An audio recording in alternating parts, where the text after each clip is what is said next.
우리 하나님 말씀 보겠습니다. 마태복음 1장 18절에서 23절입니다. 마태복음 1장 18절에서 23절입니다.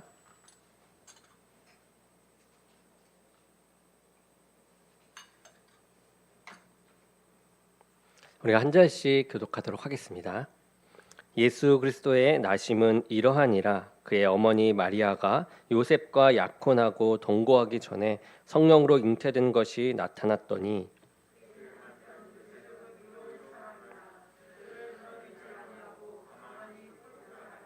이 일을 생각할 때에 주의 사자가 현몽하여 이르되 다윗의 자손 요셉아 내 아내 마리아 데려오기를 무서워하지 말라. 그에게 잉태된 자는 성령으로 된 것이라.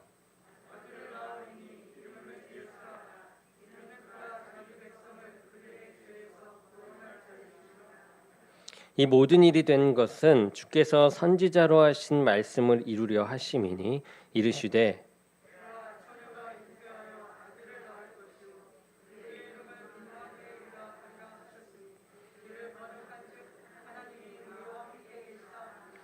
아멘.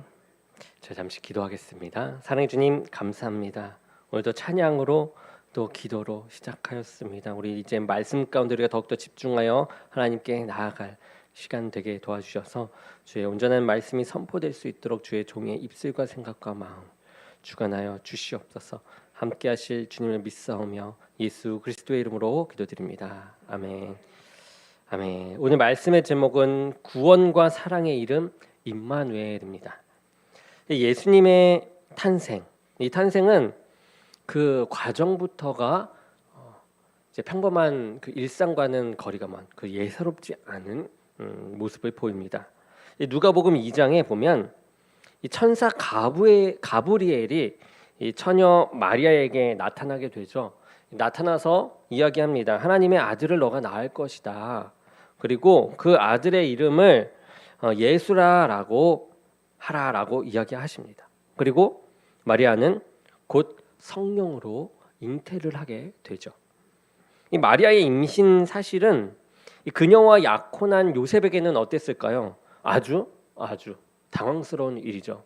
자기와 동침한 적이 없는 누군가의 아이를 임신했다라고 생각할 수 있는 상황입니다. 마리아가 임신한 아이는 자신의 아이가 아닌 것이 너무나도 분명했기 때문에 이러한 당황스러움이 찾아왔던 것입니다. 그래서 그는 조용히 마리아와 헤어질 생각을 합니다. 이때 이 주의 사자가 또 요셉의 꿈에 나타나게 됩니다. 나타나셔서 마리아가 임신한 아이는 이제 성령으로 잉태한 아이다. 그렇게 알려줍니다. 그리고 요셉은 마리아와 이제 헤어지지 않고 그 아이를 낳게 되죠. 예수님의 탄생과 관해서 천사는 마리아나 요셉 모두에게 그 아이의 이름을 예수라고 하라고 미리 알려주십니다. 예수님의 이름은 육신적인 부모가 지어준 이름이 아니죠. 하나님 아버지께서 지어주신 것입니다. 예수님의 진정한 아버지는 하나님 아버지가 되시는 것입니다. 그리고 하나님 아버지는 그 아기의 이름을 알려주심으로 이 아기 예수가 어떠한 존재를 알려주시고자 하셨습니다. 우리 예수라라는 이름을 우리가 히브리어로 보게 되면 우리가 잘 아는 이름입니다. 무엇이냐? 여호수아예요. 그 뜻은 여호와는 도움이시다. 여호와는 구원이시다라는 뜻입니다. 이 구약 시대에서 여호수아라는 이름이 후에는 예수아라고 불리기도 했습니다. 그런데 이 여호수아라는 이름, 이 히브리 이름이 예수님 당시의 헬라어로는 이에수스라는 말이었어요. 한국말로 예수는 이 이에수스를 번역한 말입니다. 이 예수라는 이름은 그 당시에 너무나도 흔했던 이름입니다. 우리도 이름을 지을 때 트렌드라는 게 있잖아요. 애들 보면은 이름 똑같은 이름이 많이 있던 것처럼 이 당시에도 이 예수라라는 이름이 그랬어요. 어떤 사람이 길거리에서 이에수스라고 부르면 몇 사람이 뒤를 돌아보는, 동시에 돌아볼 만큼 흔한 이름이었습니다. 그러니 그 당시에 사람들이 이 얼마나 여호와의 구원을 갈망했는지 소망하면서 살았는지 알 수가 있는 것이죠. 아이의 이름에 그러한 뜻을 가지고 지었던 것이 그 이유입니다. 그리고 하나님께서 그들의 소원에 응답하셔서 이제 구원자 예수를 실제로 보내주십니다. 그런데 오늘 말씀을 우리가 보게 되면 요셉에게 나타나 주신 이 사자는 요셉에게 아이의 이름을 예수라라고 하라고 말한 후에 또 다른 이름을 주십니다. 그 아이의 이름이 무엇입니까? 우리가 아는 그 이름은 구약에 예언된 메시아의 또 다른 이름인데요. 바로 임마누엘입니다. 이사야 7장 14절에 보면 이사야 선지자가 이렇게 예언합니다. 그러므로 주께서 친히 징조로 너희에게 주실 것이라. 보라, 처녀가 잉태하여 아들을 낳을 것이요 그 이름을 임마누엘이라 하리라. 이사야 선지자가 예언한 말씀이 예수님을 통해서 그대로 성취가 되고 있습니다. 처녀에게서 한 아이가 태어나서 세상을 구할 것이다 라는 것이죠. 그리고 그 이름이 임마누엘이라고 했는데 그것은 곧 하나님의 구원은 임마누엘과 관련이 있음을 말씀하고 있는 내용입니다. 여러분은 임마누엘의 뜻이 무엇인지 알고 계시죠? 우리가 성경 말씀을 보았기 때문에 더 알고 있을 것입니다. 이 임마누엘은 히브리어인데요. 임마누엘에서 임은 함께라는 뜻이고요. 마누는 우리와, 그리고 마지막에 엘은 하나님을 뜻합니다. 그래서 이것을 결합해서 임마누엘은 하나님이 우리와 함께 계시다라는 뜻이 되어집니다. 이 말씀은 곧 예수님의 탄생은 하나님이 우리와 함께 하시는 사건이요 그것이 곧 구원이다라는 뜻입니다. 우리가 하나님의 구원에 대해서 여러 가지 정의를 할 수 있을 것이에요. 그렇지만 오늘 말씀을 보았을 때 진정한 구원은 바로 하나님이 우리와 함께 계시는 상태에서 이루어진다라고 볼 수 있습니다. 구약 성경에 보면 하나님은 당신을 알지 못하는 사람들에게 나타나셔서 그들과 함께 하심을 알려주시고 하나님의 이 구원을 경험케 하시는 것을 볼 수가 있습니다. 아브라함이 하나님을 알지 못했을 때 하나님은 그에게 나타나셔서 그와 함께 하시면서 그를 복되게 하시고 구원의 삶을 살게 하셨습니다. 그리고 창세기 28장에 보면 형 에서에게는 에서를 피해서 도망하는 이 야곱의 모습이 나오게 되는데요. 이 야곱은 그때 자신이 철저하게 혼자이고 너무나도 절망적인 상황이었다라고 생각을 했습니다. 그런데 하나님께서 꿈 중에 야곱에게 나타나시죠. 그리고 그에게 이야기합니다. 내가 너와 함께 하리라. 창세기 28장에 나오는 약속이 있습니다. 그 이후로 이 야곱은 하나님의 도우심과 구원을 경험하게 됩니다. 우리의 삶도 마찬가지예요. 우리의 삶의 구원은 사람이나 또는 물질의 소유로부터 오는 것이 아니라 근본적으로 하나님이 함께 하심으로 오시는 것입니다. 그런데 반대로 말하게 되면 하나님이 우리와 함께 하시지 않는다면 그 상태는 구원의 상태가 아니겠죠. 그리고 죽음의 상태 가운데 있는 것이 됩니다. 우리가 어려운 일을 만났을 때 그 어려움으로부터 벗어나기 위해 이 구원자를 찾게 되죠. 가까운 이웃에게 도움을 청하기도 하고 너무나도 심각한 상황, 더 심각한 상황 가운데서는 우리가 119에 전화해서 병원을 찾기도 합니다. 돈이 자신을 구원해 줄 것이라고 여기고 또 돈을 추구하는 삶을 살기도 하죠. 그런데 따지고 보면 우리 주위에 있는 모든 사람들도 하나님의 구원이 이렇게 필요한 사람들입니다. 이 세상에서 아무리 많은 사람들을 동원할 수 있고 또 그 사람들 중에 자신을 어려움에서 구해줄 수 있는 사람들이 많이 있다라고 할지라도 하나님이 함께하지 않으시면 진정한 구원 그것은 경험할 수가 없습니다. 더 심각한 것은 이 세상에서 하나님과 함께하지 않는 사람은 곧 죽어서도 하나님과 영원히 함께할 수가 없다라는 것입니다. 그 말씀은 곧 죽어서 하나님이 안 계신 영원한 죽음, 지옥에 갈 수밖에 없다라는 것이죠. 그러기에 우리가 구원받는 삶을 경험하기 위해서는 그 어떤 사람과 함께하는 것보다 하나님과 먼저 함께하는 데에 열심을 내어야만 합니다. 근데 정말 감사한 것이 있어요. 무엇이냐? 하나님께서는 예나 지금이나 이 죄인된 사람들과 함께하시며 구원을 이루고자 열심을 내신다라는 것입니다. 그런데 안타까운 것은 또 무엇입니까? 사람들은 하나님이 함께하신다는 것이 얼마나 큰 은혜인지 깨닫지 못하고 그 은혜를 누리지 못하고 살아간다라는 것이에요. 하나님께서는 그 어떤 민족보다 이스라엘을 사랑하셨고 그들을 구원하시고자 그들에게 오셨습니다. 이 출애굽기에 보게 되면 이스라엘 백성들이 광야 생활을 할 때에 하나님께서 그들과 밤낮으로 함께 하심을 보게 돼요. 구름 기둥과 또 불 기둥으로 그들을 인도하십니다. 그리고 날마다 먹을 것을 공급해 주심으로써 광야에서 살아갈 수 있도록 하셨어요. 하나님은 하나님께서 이스라엘 백성과 함께함을 피부로 경험할 수 있도록 그들과 진심으로 진정으로 함께하셨습니다. 그런데 이스라엘 백성들은 이 하나님께서 자신들과 함께하는 것을 대단한 일이라고 여기지 않았어요. 도리어 하나님이 자신들을 광야로 데리고 와가서 고생시켰다라고 생각을 하게 되죠. 그래서 어려움을 당할 때면 이스라엘 백성들은 하나님이 인도하시는 이 가나안 땅, 이 땅이 아니라 다시 어디로?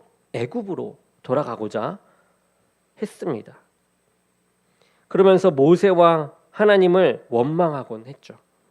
애굽으로 돌아가겠다라는 것은 하나님을 떠나서 애굽 신들에게 돌아가겠다는 것과 그 말과 같습니다. 광야에서의 이 이스라엘 백성들, 그 백성들은 하나님이 함께 하심이 그들에게 구원이 됨을 알지 못했던 것이에요. 그래서 하나님을 떠나는 것에 대해서 너무나도 쉽게 생각을 합니다. 그런데 그들의 이 지도자 모세가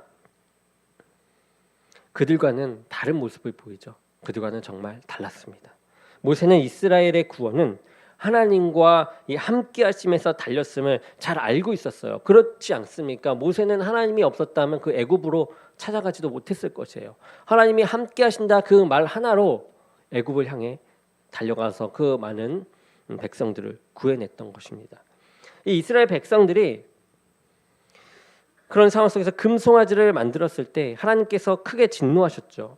그리고 그 일로 인해서 하나님은 이제 이스라엘을 멸하시려고 마음을 먹었었습니다.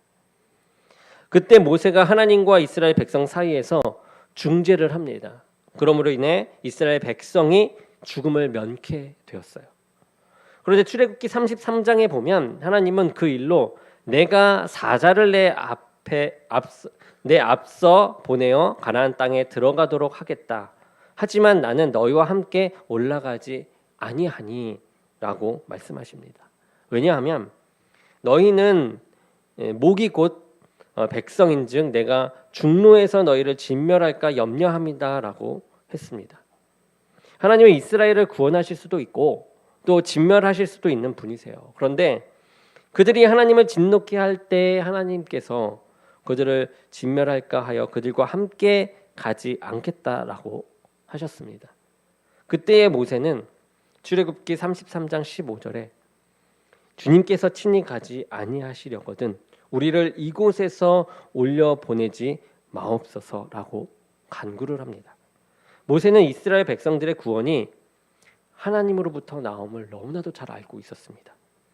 하나님이 비록 이스라엘의 죄로 인해서 그들에게 진노하시지만 그래도 그 백성들이 구원받을 유일한 길, 그 길은 이 하나님께서 함께 하실 때 가능함을 잘 알고 있었기에 하나님이 함께 하실 것을 간구했던 것이죠. 우리가 구원을 경험하는 것은 하나님을 떠나서는 경험할 수가 없습니다. 하나님이 우리와 함께 하실 수 있도록 그분을 모시고 그 뜻에 순종하면서 살아갈 때 이 하나님의 구원을 우리가 경험하며 살아가게 되는 것이죠. 이제 하나님은 아기 예수를 통해서 이제 우리와 함께 하시며 우리를 구원하시고자 하십니다. 요한복음 3장 16절에 하나님이 세상을 이처럼 사랑하사 독생자를 주셨으니라고 이야기하시죠. 그래서 아기 예수께서 이 땅에 오신 것은 세상을 구원하시기 위함이지만 그 근본에는 사람들을 어떻게 하기 때문에? 사랑하기 때문에 이 땅에 사람의 모습으로 사람들에게 오신 것입니다. 누군가를 사랑하게 되면 그 사랑하는 사람과 함께 하고 싶어요. 하나님께서도 마찬가지로 이 세상 사람들을 너무나도 사랑하셔서 예수 그리스도의 이 모습으로 이 땅에 오십니다. 그래서 함께 하시고자 하셨던 것이죠. 하나님께서 이 세상에 아담과 하와를 만드시고 이 세상 이 사람들을 만드시는 것은 그들과 사랑을 나누시기 위한 것이었어요. 그래서 아름다운 동산을 만들어 놓으셨고 그곳에 사람들과 함께 하셨던 것입니다.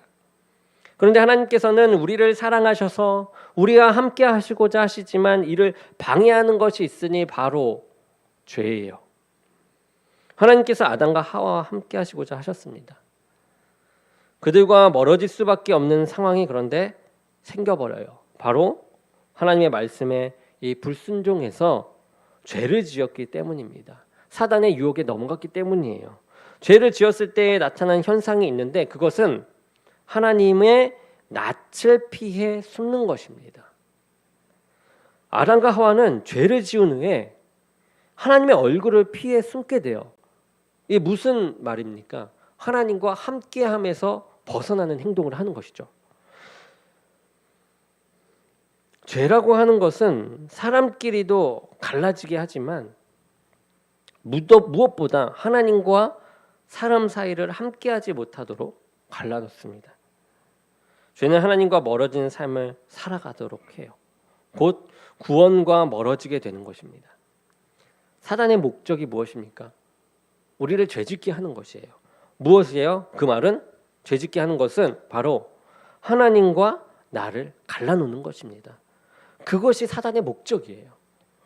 우리가 하나님과 함께하는 삶을 소홀하게 여기는 것에 대해서 조심해야 합니다. 하나님께서 우리에게 베풀어 주신 구원의 은혜를 잊고 살아가기 때문이에요. 그래도 감사한 것, 그것은 하나님께서 우리와 함께 하시고자 이 적극적으로 다가오고 계시다라는 거예요. 이게 너무나도 감사한 일입니다. 비록 우리가 죄 가운데 있다 할지라도 하나님께서는 우리와 함께 하시고자 예수 그리스도를 보내시고 또 그를 통해서 우리의 죄를 용서해 주시고 끝내 우리와 함께 하시고자 하셨습니다. 예수 그리스도의 탄생은 이 하나님의 구원을 나타내시는 사건일 뿐만 아니라 하나님의 사랑을 확증하는 사건이기도 합니다. 말씀을 정리하겠습니다. 이제 성탄의 계절 아닙니까? 다음 주면 우리 예수님이 탄생하신 성탄절입니다. 이 하나님의 이 계절은 이 하나님의 이 사랑과 구원의 은혜를 더욱 경험할 수 있는 시간이에요. 하나님의 사랑과 구원의 은혜는 그분이 우리와 함께 하시고자 이 땅에 오신 것을 통해서 확증되었습니다. 그리고 지금도 이 임마누엘의 약속은 변함이 없어요. 하나님은 우리와 함께 하십니다. 예수님께서 승천하시기 전에 예수님께서는 제자들에게 말씀하시기를 내가 하나님께로 가는 것이 너희에게 유익하다라고 말씀하셨습니다. 왜냐하면 하나님 아버지께서 성령님을 보내주실 것이기 때문이다라는 것이죠. 성령을 헬라어로 번역하면 파라클레토스라고 하는데 이 파라는 곁에서 그리고 클레토스는 훈계하다, 위로하다, 돕다라는 등의 의미가 있습니다. 곧 이 성령님은 우리와 함께 하시면서 예수님께서 제자들에게 함께 하시면서 하셨던 그 일들 그대로 행하시는 분이 바로 성령님이세요. 우리를 훈계하시기도 하고 위로하시기도 하고 돕기도 하시는 분이 우리와 항상 함께 하신다. 이 성령님이 그런 뜻입니다. 이 예수님께서 승천하신 이후에도 하나님은 성령님을 통해서 여전히 임마누엘 하고 계신 것이에요. 우리와 함께 하십니다.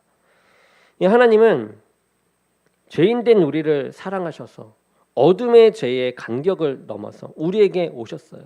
그리고 이제 우리와 함께 하심으로 주님의 구원을 이 땅에 이루셨습니다. 그것을 우리가 믿으면서 나아가야 되겠죠. 여러분, 함께 한다라는 말이 혼자서는 가능합니까? 하나님께서 우리에게 너와 함께 하겠다 했는데 우리가 거부하게 되면 그 함께가 이루어집니까? 그렇지 않잖아요. 제가 연애를 할 때 우리 사모한테 함께 합시다라고 했는데 사모가 싫어요. 그러면은 함께가 되지 않어요. 결혼을 못 해요. 그렇죠. 근데 저는 함께 하자고 했을 때 함께 한다고 해서 전 결혼해서 지금 아이가 태어났습니다. 너무 감사한 일 아닙니까? 그런 것처럼 함께 하자고 말씀하실 때 하나님께서 우리도 함께에 참여를 해야 하는 것입니다. 그때서야 비로소 우리는 구원의 그 길에 나가게 되는 것이에요. 예수라는 이름, 그 또 다른 이름 가운데 우리가 구원의 능력이 들어가는 길이 숨어져 있습니다. 하나님이 함께 하시면 우리가 늘 기억하면서 그 순간을 놓치지 않고 나가기 원합니다. 이제는 방금 이야기했던 것처럼 하나님께서 함께 하시니 우리가 함께하는 순서입니다. 간절히 원하기로는 이 성탄의 계절에 하나님과 더욱 가까워지시기 바라요. 그러므로 하나님의 구원과 이 사랑을 충분히 경험하실 수 있기 바랍니다. 또한 우리도 하나님을 더욱 사랑함으로 주님과 함께하기를 기뻐하며 주님께 더욱 가까이 나갈 수 있기를 간절히 축원합니다. 우리 기도하며 예배를 마치겠습니다. 사랑의 주님, 감사합니다.